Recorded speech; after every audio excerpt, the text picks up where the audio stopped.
Deputy CM Chhattisgarh के अरुण साव जी हमारे साथ जुड़ रहे हैं, बड़े धीर गंभीर राजनेता हैं। चलिए सीधे चलते हैं उनकी तरफ।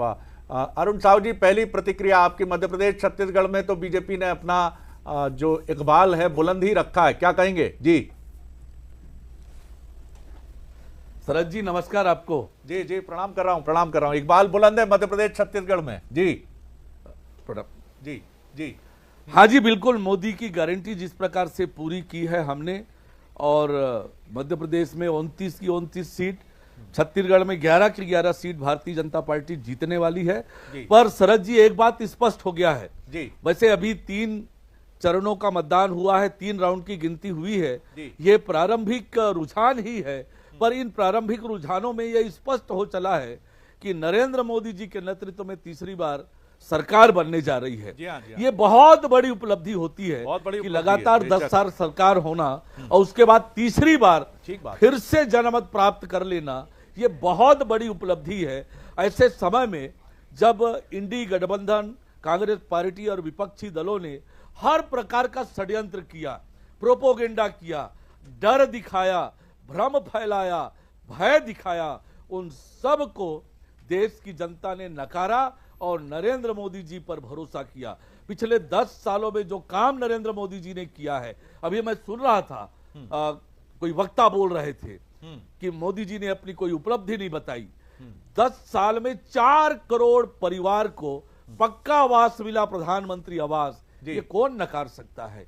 12 करोड़ परिवारों में, गरीब परिवारों में इज्जत घर शौचालय बनाकर दिया, इस उपलब्धि को कौन नकार सकता है?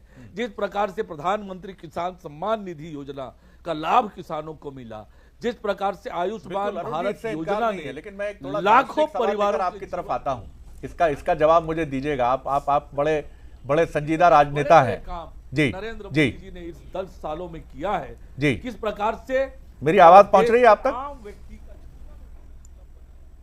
जी, मेरी आवाज मिल रही है अरुण जी आपको? किस प्रकार से आम व्यक्ति का जीवन उन्होंने, जी जी हाँ, मेरा सवाल यह है आपसे।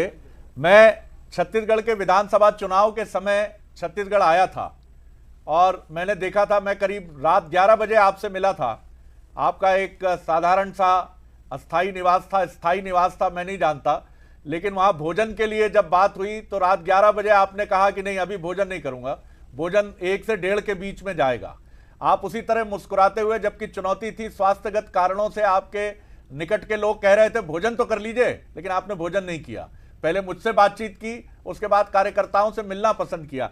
कार्यकर्ता हो या जनता हो, ठसक वाला राजनेता स्वीकार नहीं होता।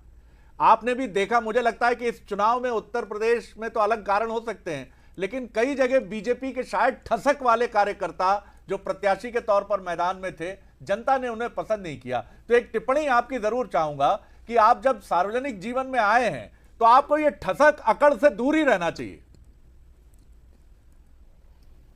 जी जी बिल्कुल। राजनीति में शुचिता, सहजता, सरलता, ये आपकी ताकत होती है, और मुझे लगता है कि भारतीय जनता पार्टी के कार्यकर्ताओं में सहज रूप से ये सब गुण होता ही है।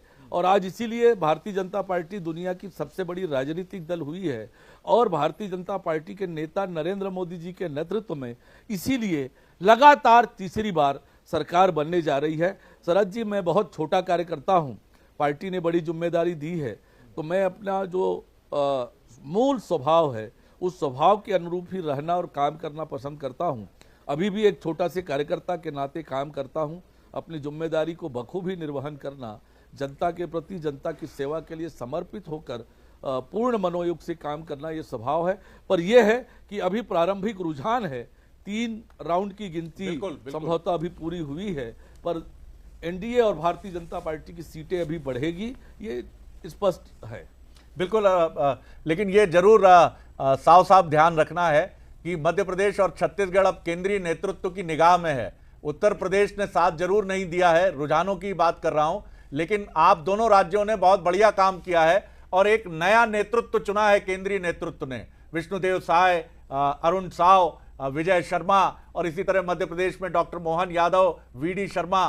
तो आप लोग अब अपने अंक और बढ़ाइए और केंद्रीय नेतृत्व की निगाह में और आइए। आपने ठीक कहा है, 240 सीटें हैं जहां जीत हार का अंतर 10,000 या इससे भी कम हो सकता है अंतिम नतीजे आते हुए। तो इन 240 सीटों पर बड़ा दारोमदार है। हम भी दम साध कर देखना चाहेंगे कि अंतिम नतीजे किस तरफ चाहते हैं। आपको बहुत शुभकामनाएं, बहुत धन्यवाद और अपना ये